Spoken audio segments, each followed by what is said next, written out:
Hey everyone, my name is Gamer Corey and welcome back to another Red Dead Online video.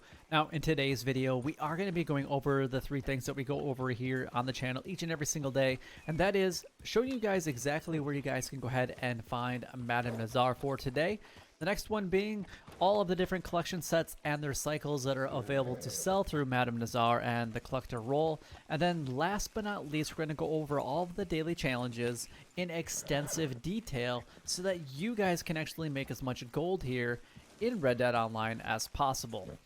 Anyway, without further ado, let's go ahead and get started and show you guys exactly where you go ahead and find Madame Nazar's location for today. And she's up in Big Valley, very close to the Hanging Dog Ranch, which is this location right here, and on the Little Creek River. So this is where you guys need to go if you need to visit Madame Nazar for any of the collector role needs. But if this is the only thing that you guys came here for today, then don't forget to like, comment, and subscribe down below. It would help me out a lot and is greatly appreciated.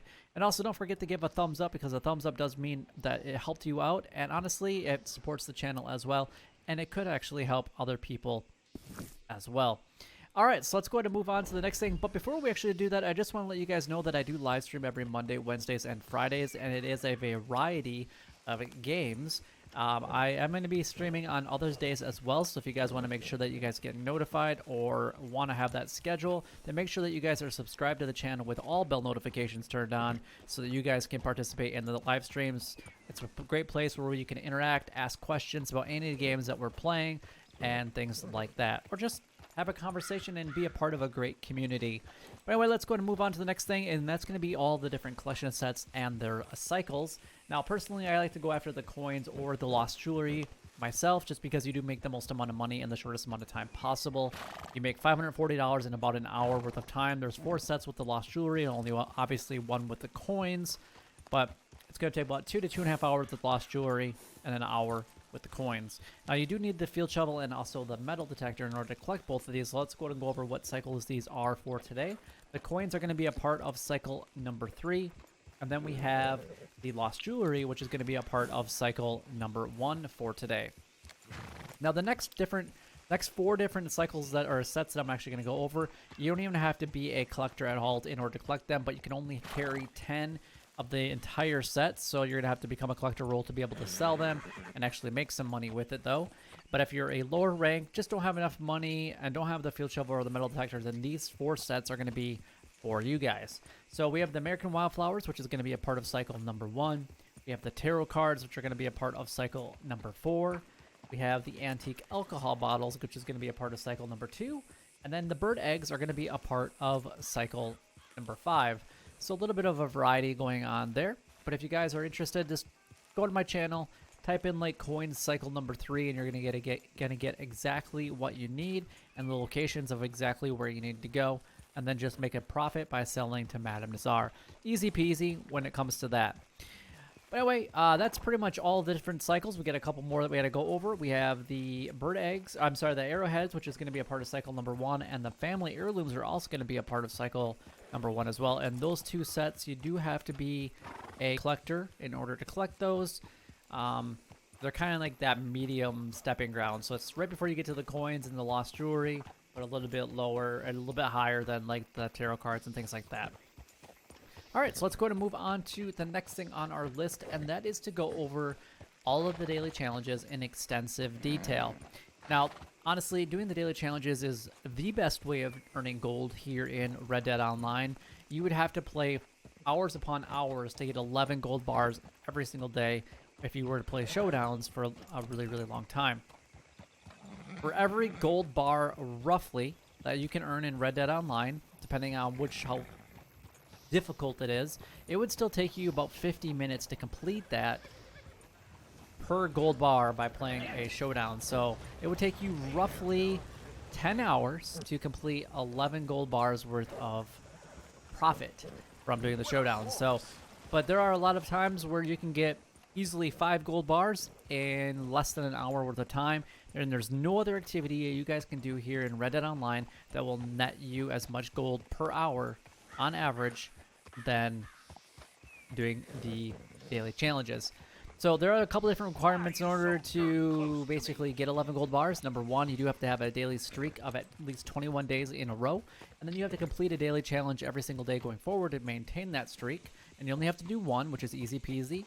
There's 19 total daily challenges, and how to get all 19, you're basically going to have all of the different roles and be at least a rank 10 in each of those roles in order to get all 19 daily challenges. So that's that. Did a bird just fly into me? I'm pretty sure that's just what happened. Anyway, rooster alert. No, just kidding. So we have the night. So we have 21 days, and I'm at my. I can't remember what one I'm actually at right now for my cycles. I think I'm at 150 after 158 days. You don't really get any benefit, but you get to maintain at 0.5 gold. So it's worth it to stay at least doing one daily challenge every single day. So let's get into these. I don't look at these prior except for just a second there. And there's always one that's really easy to get completed, and it's quicker to complete it than it is to log into Red Dead Online. So let's go ahead and find out what that is. I'll move off the side of the road so we don't get any NPCs extremely mad at us. Burdock Root, that one would be fairly easy to get. So we're going to go over that one just a second. If you guys have any pelican meat or the exotic bird, then all you have to do is get the seasoning, and you would need thyme, oregano, or mint in order to get that one.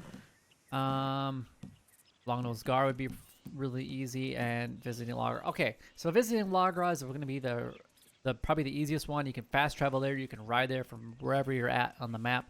Once you get there, you're going to get up to a 0.5 gold bars just for visiting that location. There's really nothing there except for fishing lady and the fast travel location, and that's all that's there. So I don't really know why that's even a fast travel location. It's kind of like Coulter. There's a fast travel location there, but there's nothing to do up there.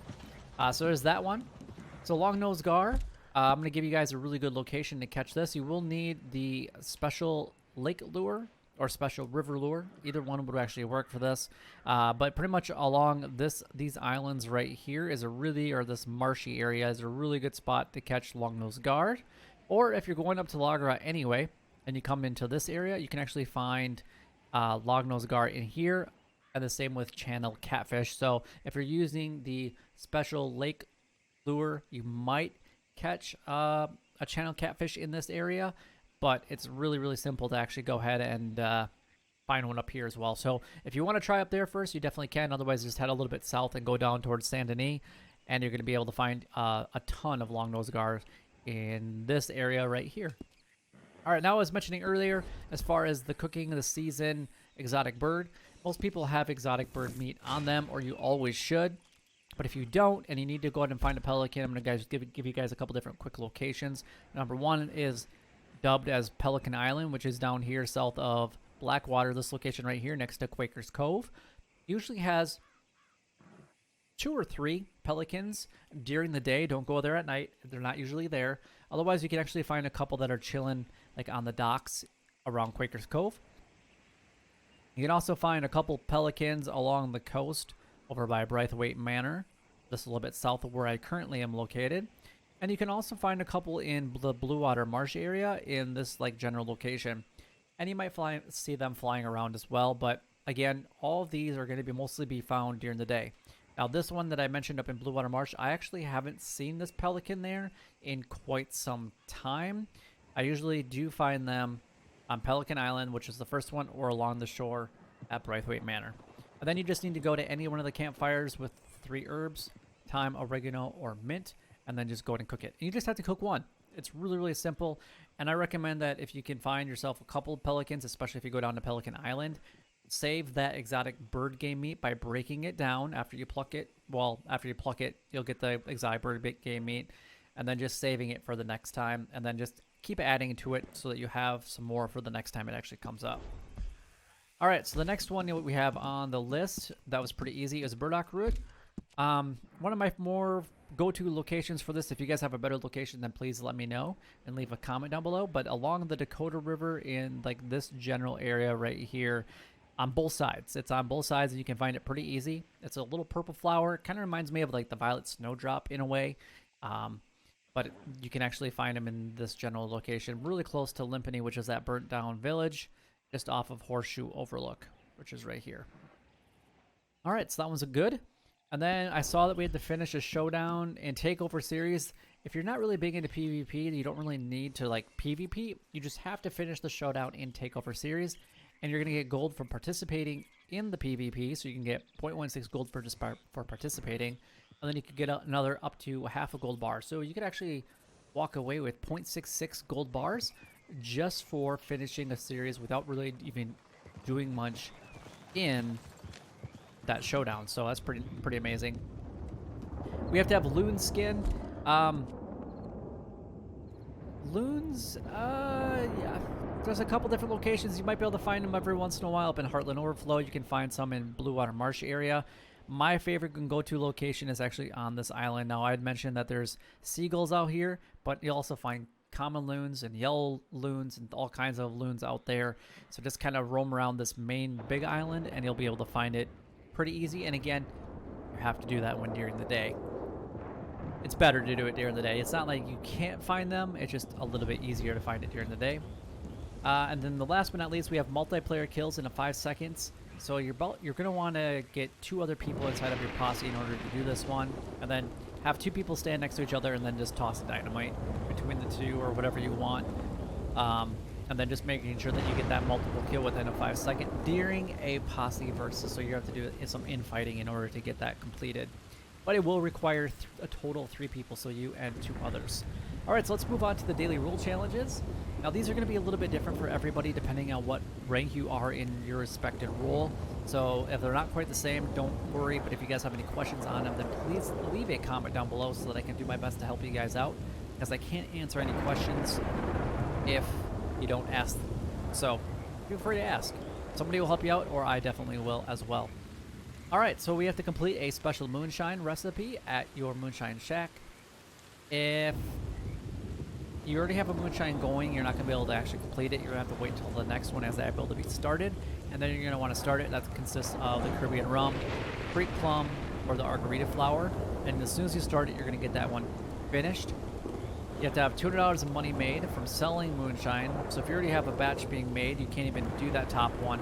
You can sell it, making sure that you keep as many bottles as intact as possible to get over that $200, especially if you have the strong and a special recipe. That's the best way to do it. And then you have to complete 3 moonshine bootlegger missions, which can be done through Maggie. You can go in and talk to her about it, or you can randomly find these events, kind of like gang hideouts around the map. So either one works really good. And the nice thing about completing bootlegger missions, one, it's a really good opportunity of actually looting non-player enemies, finding additional collectible items, and you actually get a discount on your mesh, so that whenever the next time you do your moonshine, it's a little bit cheaper for you. Next one is going to be the trader role. We have to have became hostile, huh? Interesting. We have 20 donations to Crypt, so the best way to do this is actually just donating like feathers. So it could be any feathers, flight feathers work, duck, geese, whatever. Doesn't matter which feathers you use. We have to have 10 small animal carcasses donated, so that's like crows, bats, rats, toads, western bullfrogs, any of those really, really small birds and squirrels. And the small birds consist of like orioles, waxwing, songbirds, cardinals, blue jays, things like that.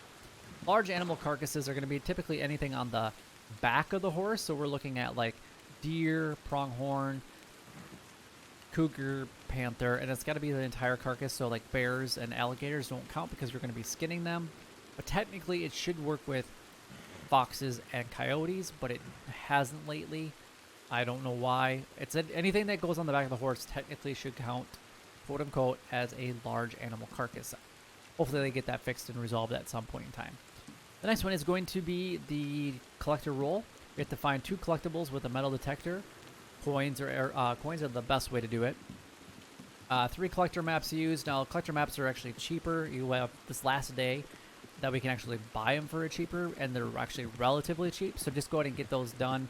It's only going to cost you a few dollars to get up to a half gold bar. I mean, unless the money is really, really needed for you, then by all means save it. But if you're more worried about the gold, then spend just a little bit of cash opening those collector maps. And then last but not least, we have to have family heirlooms found, and family heirlooms are going to be a part of cycle number 1 for today. And then last but not least, we have the Bounty Hunter role, which is the only role that does pay out additionally in gold, which is amazing. But we have to have 2 bounty targets taken down with bolas, so we're going to have to buy them. They are a little expensive. They're $30 a piece unless you've been gifted some from Rockstar. So be really careful with them. The next one is to use Eagle Eye to track a bounty target. So you can do that one in a couple different ways. You can let the bounty run from you, and then you can track them. Or you can get to the yellow area and then track the target that way as well. So either one should work just fine. And then last but not least, we have a player bounty. We just saw someone become hostile. If it actually gets offered to us as far as an invite goes, I'll be really surprised. I haven't had a player invite offered to me in quite some time. And the last time that we actually had something like this happen, it was a collective player bounty, and they were actually doing it with a group of friends, and I actually saw them doing it. And then I saw them all later taking turns basically getting up a bounty and then letting each other basically collect that bounty. Pretty good strategy if you ask me. You could do that in a posse. Technically, you'd have one player that's not in a posse, and then another player, and then you could just take turns doing it. So you get all the, you get all the bounties against you, and then your friend would basically collect that reward once that time comes. You just have to be over $20 to make that happen. But that is all the daily challenges done, gone over, and covered. If you guys have any questions regarding any of them, please ask a question. I'd love to help you out. But until next time, YouTube, you guys keep doing what you're doing because you're already doing it. And you guys, stay gaming.